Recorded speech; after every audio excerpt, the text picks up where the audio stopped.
Hello guys, welcome to my channel. তো আজকে আমি একটা রাখির বানাতে চলেছি, কারণ সামনে তো আমাদের রাখি পূর্ণিমা চলে এসছে। সবারই ঘরে দাদা বা ভাই আছে, সেই জন্য আমি ঘরে থাকা কিছু রিবন আর কার্ডবোর্ড আর একটু কাপড় আঠা দিয়েই একটি রাখি বানিয়ে দেখাবো। তো প্রথমে একটি কার্ডবোর্ডের গোল টুকরো করে নিয়ে তারপর সেইটাকে একটা কাপড়ের মধ্যে ভালো করে পেঁচিয়ে নিলাম আঠার সাহায্যে। তারপরে রিবনটাকে ছোটো ছোটো টুকরো করে ফুলের পাপড়ির মতো আমি বানিয়ে নিলাম কিছু।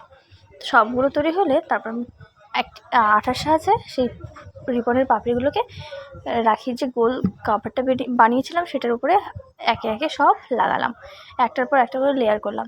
তারপরে একটা 4টি লাল রিবনের টুকরো নিয়েছিলাম, সেটা ফুলের পাপড়ির মতো বানিয়ে সেই সাদা রিবনের পাপড়িগুলোর উপরে লাগিয়ে দিলাম। অবশেষে একটি ফুল, ছোট্ট একটি সাদা রঙের ফুল নিয়ে আমি সেই রিবনের রাখির সবার মধ্যেখানে লাগিয়ে দিয়েছি।